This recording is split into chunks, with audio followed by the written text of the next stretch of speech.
Welcome to episode 3 of Game Dev Tycoon. Let's get started and see how our last game is selling. We know that Doctor Time for Surgery was the next game. Looks like units sold. Made 100 grand off that so far. Can we generate a game report? We can. So we get a 7.25 as a review, so that's not too bad. As we generate this game report, we know that the Nintendo's out. We programmed a game or two for that. Maybe we'll get an idea what we're going to do next. Alright, so this is the post-release analysis. Surgery and simulation, great combo. Level design seems to be quite important. PC simulation is great. Platform audience match, PC for everyone is good.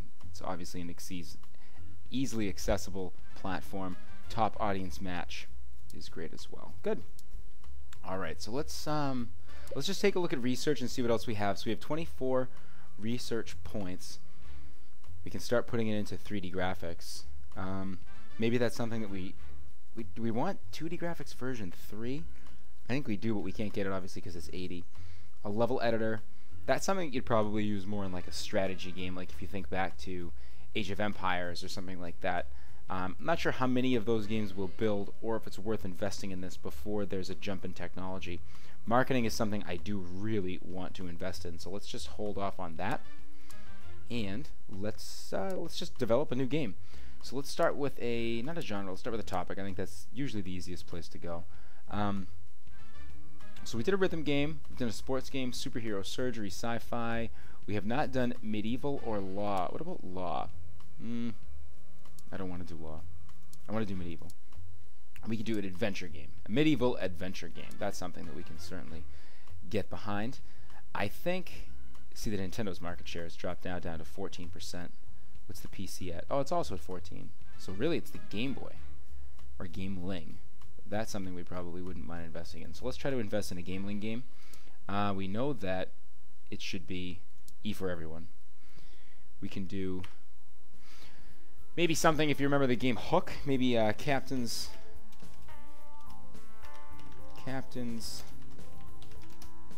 Cereal Quest. Maybe he's on a quest for cereal, like Captain Crunch, except he got marooned and he's having a whole issue with him. Let's go with that. We'll use our Nintendo game engine. Sorry, I just got sidetracked in my mind there. Okay, let's use the most advanced. Do we for the Gameling? Use the most advanced graphics. It's worth the extra money. 30,000. Let's try version 1 and see what happens. Because the Gameling, I mean, we know that the graphics kind of stunk on that anyway with the greenback screen and all that. Hardware manufacturers around the world were surprised today at the Govador. The creator of the popular G64 has filed for bankruptcy. We know on the last episode they were shutting it down. They failed to introduce a higher-priced alternative. Were forced to shut down production. The platform will be retired. So here we see in our own time the PC just jutting ahead of the Commodore 64. Okay, so we have an adventure. Engine, I'd say, is more on the downside. We want gameplay and story and questing. I think is a little bit important for this sort of thing. We definitely want a story in our adventure game and a saved game feature. Surgery actually didn't sell too bad.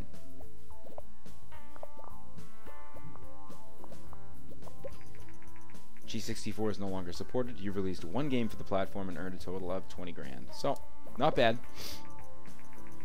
Proposition. What is that? Ooh, decrypt a message. This is a very special offer. Our agents have recently managed to borrow some research information which might be of interest to you. If you are interested, then transfer 61,000 to the enclosed uplink location. We'll contact you, Agent Blowfish. The old espionage. I say we definitely go for it. Thank you for your business. You have successfully researched zombies. That's cool. So this is certainly ahead of the curve. I don't know if I want to win 60,000 for a 10 research point topic. I think we got hosed on that deal. Adventure, certainly level design is important. Dialogue, maybe a little bit because we have that linear story and AI. So let's not OD in that too much. Maybe right about there.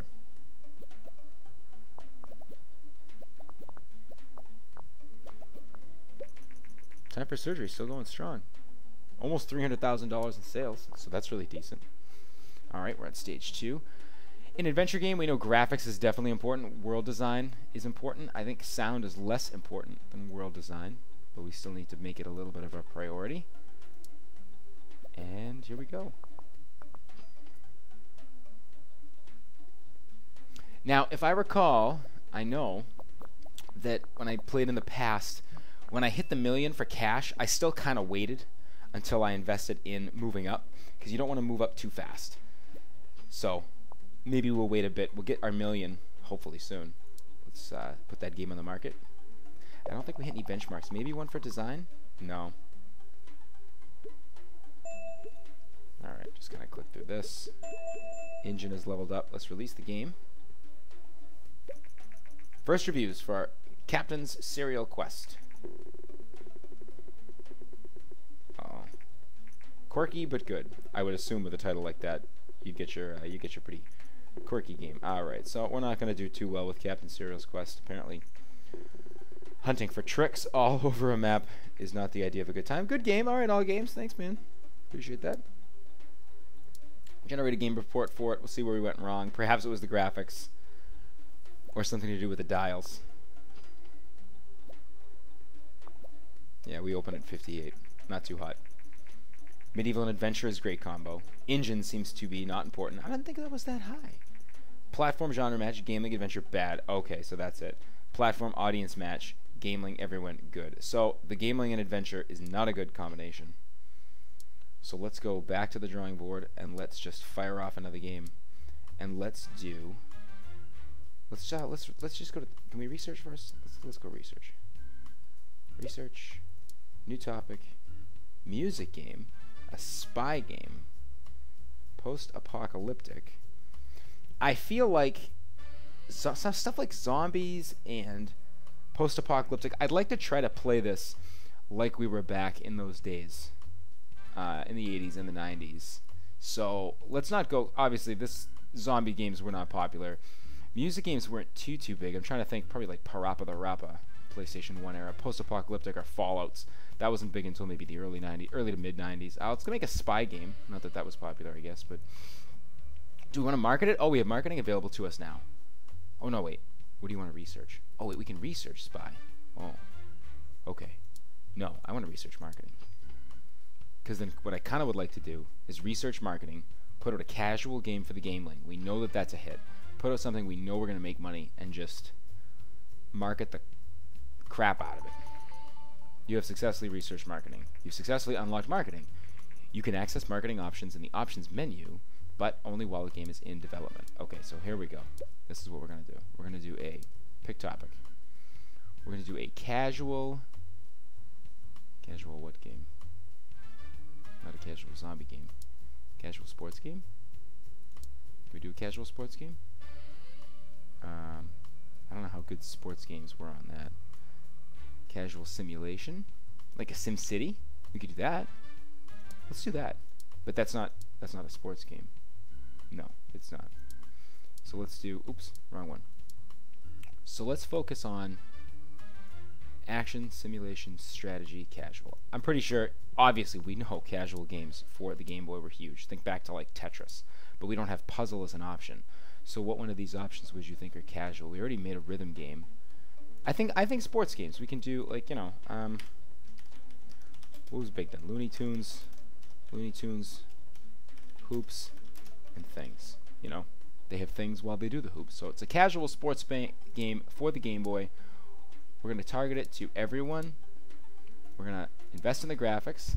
Now, can I market? All right. So while we're here, marketing can be very effective to reach more potential customers, but it can also be very expensive too.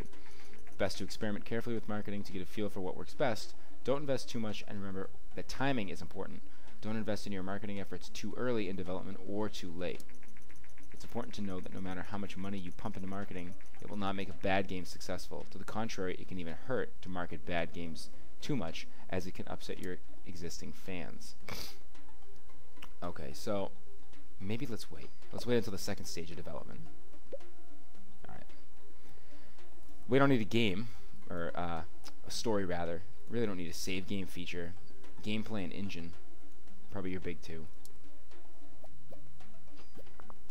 So maybe after this next step, we'll pump some money into magazines or Captain Serial. Still going strong. Dialogue is not important. AI is important in a sports game. Level design probably wasn't. That was a stupid move. Well, we'll see. It sold 40,000, 260,000 in sales. So we're not Okay, so this is development 3. Right after this, I got to click to get, all right, world design's not important. We know sound is very important. So let's split sound with graphics. And now let's market it. So we can advertise in magazines, advertise in gaming magazines to get the game well known before it hits the shelves. Magazines and demos. I don't know if anybody remembers when PC Gamer used to have actual discs, physical discs, inside of the magazines with a bunch of demos on it. I remember saving those as a kid. You can invest in a small campaign, large campaign. Ooh, mama. All right. Let's start off with just a straight advertise. Developing a great game is not the only recipe for success. It is essential to build hype to ensure that players are excited about your game. In the beginning of your career, hype is mostly generated through random events, but once you gain more experience, you can use marketing and other strategies to generate hype. We see that in our world today. All kinds of horrendous games get bad hype, or good hype, and then they're bad. Gotta debug this little man. Okay. Let's wait a little bit more. Come on, let's get one more in technology. No? No, that's fine. I think we hit a benchmark for design, though, so we may not get a horrible game here. All right, nice. So let's see how this went. Click through these. Leveled up our AI. Let's release the game. First reviews for our newly released game, Looney Tunes Hoops and Things, came in. Oh, we're seeing some 10s flash. Can't wait for the sequel. Here we go. One of the best. Great game. Thanks, Star Games. Game Hero, sorry. Casual games work well on the Game Link. Well, that's obvious now. Awesome. So that's a hit. I'm glad that we put some marketing behind that. Let's generate ourselves a game report. 9.25. This is our highest rated game yet. So we should feel pretty good about that. We hit a winner. Company sales record of 100,000 units sold. Look at that. Almost just shy of 200. First week. This is an important milestone for the history of Insurgent Gamers. Congratulations, you've made quite a name for yourself and have saved up a lot of capital. If you want to grow the company further, then moving into a new office is the next step. I found the perfect office situated in a tech park. Would you like to move your company to the next level? Yeah, let's move now. I said I wasn't going to move, but I thought it was going to be $1 million to move. Welcome to your office. Now that you have a bigger office, you can also hire staff and forge a world-class development team to make even better games. You now may also train yourself and your staff to improve skills. Let's try this by completing a management course, which is required before you can hire your first employee. To get started, close the message and then click on your character to bring up the training menu. Alright. Oh, this is he was doing the game analysis. So sports and casual is a great combo. Graphics seem to be very important for this type of game. The genre match, we knew Game Casual is great, and sports and everyone is great. So we hit on basically everything right there. And now we'll train MacDac. So here's our staff management course. We can hire people if we choose to. Looney Tunes Hoops and Things, the newest game by Insurgent Games, has caused a storm of good reviews and excited customers. Industry professionals say that Looney Tunes Hoops and Things is one of those rare games that will set a new quality standard for future games. Well, that's nice of them to say. It seems that Insurgent Games really has made gaming history with Looney Tunes Hoops and Things. Well done. Vina has announced that they will release a new gaming console in 2 months. The Vina Oasis comes with 16-bit graphics and sound, which promises a new kind of gaming experience, so we know that to be the Sega Genesis. Vina said at the announcement, the Oasis is a new start. It will be the genesis of a new generation, that's ironic, of gaming consoles, and we believe it will do very well in the market. Some of the games already announced for the console suggest that it will appeal to a more mature audience. So now that's something we can keep in mind. So we've been making games for the youth. Now perhaps we can make that prison action game rated M that everybody's been clamoring for. So we just got word that Looney Tunes Hoops and Things, which was recently released by Insurgent Games, has racked up over 500,000 in sales. That's awesome. Competitors have been observing, muttering jealous remarks. Well, good for you. See, look at that. Sales went down. Bang. Spiked back up. All those jealous remarks. Well done. You've successfully completed your management course, and you're now able to hire your first employee. To get started, close this message and then click the fill position button, which is visible near the big desk. I will wait on that until we get a couple of more bucks. I think we moved in here a little bit prematurely, so I really don't want to hire anybody yet. I want to be able to get some more cash, and I definitely want to invest. Now that we have some money, I want to invest. We can't do research. Why can't we research? I don't understand. Create game engine. We couldn't have used everything that was available to us, right? Do I click on him? Oh, I click on my little man for research. Okay. Yeah, I'd like to invest in some gameplay options, so let's do that, because we know, now that we know that the Genesis is coming out, we know that the Super Nintendo's not far behind. I'd like to invest in that specifically, because we knew that, you know, per history, that blew up. And then, of course, after that, we have the PlayStation, so we know that that's something we're going to want to invest in. We can pump out some more, maybe more mature games for that one. The Vina Oasis has been released. Looney Tunes Hoops and Things is now off the market. It sold 712,000 units, generating just under 5 million in sales. That's awesome. Off a Game Boy game. Well, Tetris is still making money, I guess.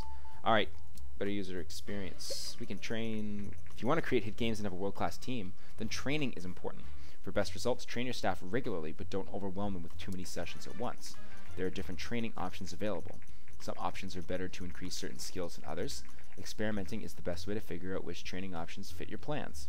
It's useful to have a mix of specialists and all-rounders in your team, but aim to have at least one design specialist and tech specialist. Alright, so that's interesting. So, one design specialist and tech specialist. Myself, if I was to do something in the game industry, I would definitely go design route. So, that's what I'd like to focus on. Game dev gems. Code incomplete. Don't repeat yourself. Game design for pirates. Could try that one. Make me think. Game dev gems. Let's do the pirate one. Who doesn't like pirates? So, our little guy's training. Yep, design goes up. I wish it told you what it actually increased, but it didn't. All right, so now we're costing ourselves money, but our game design's going pretty good. So this is obviously going to help us make better games and hit those newer benchmarks in design and tech, so that when we release them, hopefully every time we're setting a new record and we're making much better games. Okay, looks like our training is complete. Should we do more? Should we do one more? Okay, so design plus. Oh, okay, so this kind of like figures it out for you. Let's just do game design devs. That really didn't take too long. Now, can we do stuff on the back end? No, we can't do anything while he's training. Space Commander poster over there. We didn't make that game or this game. Now, that looks like a Super Nintendo. Did that come out before it was released? Maybe it's like, it's a prototype. We have a prototype of the Super Nintendo. We've been talking about it since episode 2. We're all very excited for it, so. Okay. Alright, we're out of research points. So let's get one more thing out of the market for this episode. Let's do a prison game. Wait. I want to do game history. You also, I really don't want to repeat myself too much, so that's one thing. We haven't done fantasy RPG Bears with Bows. We're not going to make a repeat for that for a while. Sci-fi strategy. I feel like we can do this better. So, when did we put this out? It doesn't say. Not for a while, though. It's been a while. So, Ray Guns Raiders. I don't think we want to make a sequel to that yet. Serial Quest. So, we're going to go either... Let's actually pick a platform. Let's do this a little bit different, because I want to look at market share more. So, 23% for the Game Boy. Our PC's at 15. But if we hit good with the PC, we can make some serious money with very low dev costs. So let's try that. Can we make, pick a topic. Let's do a medieval. Yeah, medieval strategy game's really good. Let's do that. We can call this Dungeons and Trebuchets. Oh man, that's butchering the word trebuchets. Trebuchets? I have no idea if that's how you spell trebuchets, but that's what we're going to call it. So Dungeons and Trebuchets. That is our medieval strategy game for the PC. Rated E for everyone. We're going to do good graphics. We want that to be good. We're going to definitely research right at the tail end of it. We do want a save game feature. I'm not that interested in story or questing. I think engine and gameplay is solid. Level design we know is very important. No, level design is huge. AI is certainly important. Dialogue, who cares? So we're going to watch this bar, and right at the end... Why'd we stall it on AI? Okay, there it goes. So we're going to wait. We're going to wait. Alright, graphics. So sound, hugely important. Graphics, let's lower that a bit. I'd rather focus on sound mostly. And then bang. We're going to do marketing. We're going to do another campaign in a magazine. Get some hype up. Debug this sucker. We might have hit 2 new benchmarks for design and technology. We could attribute that to the training. Alright. 2 new records. Awesome. So this should be a good game. Who said Dungeons and Trebuchets don't work? I'm pretty sure I butchered that. I gotta look that up after I'm done. New better research available. Better dialogues. Open world. So that's pretty early, right? So before the game gets released, I'm going to start a new research topic, and we're going to research level editor, because now we've done 2 levels. We've done two strategy games. I think in the future that's certainly something that we can do. So we're going to start the research on that. We're actually going to stop this episode here, so thank you so much for joining us for episode 3 of Game Dev Tycoon, and we look forward to seeing you in episode 4.